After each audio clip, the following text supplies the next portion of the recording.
Imam Tahawi, Allah më shiroft, në vazhdim të vargjeve të akidës së tij, duke na treguar për Allahun e madhëruar dhe cilësitë e tij të larta, pasi thekson se ato cilësi janë të hershme pa fillim, siç është edhe vetja e tij, thot dhalika bi annahu ala kulli shay'in qadir, kjo sepse ai është i fuqishëm për çdo gjë.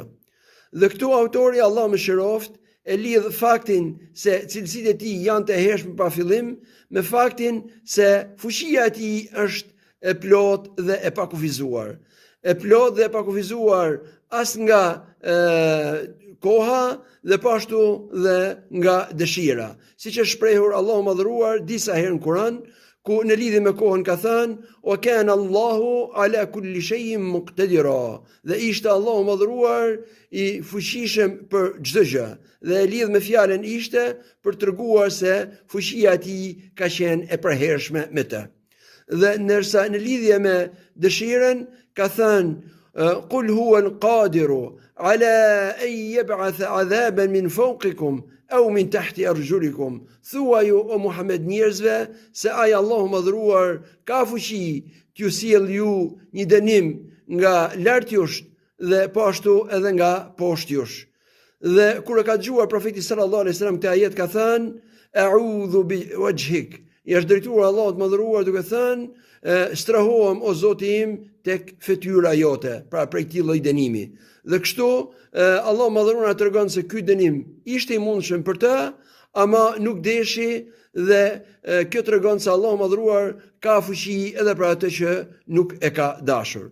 Kështu fuqia e Allahut madhëruar është e plot dhe e pakufizuar, dhe një karakteristikë e tillë e nxit besimtarin ti mbështetet Zotit të botrave në çdo gjë, dhe gjithashtu e nxit atë për dua dhe lutje, sepse e di se Allahu, Zoti i tij, është i fuqishëm për çdo gjë.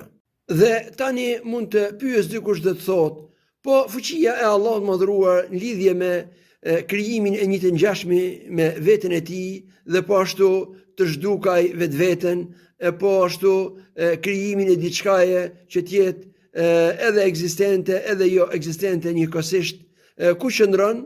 Atëherë përgjigjja ka ardhur nga Sheikhul Islam Taymija dhe të tjerë para dhe pas tij, kur thonin se gjërat e tilla janë të pamundura vetvetiu.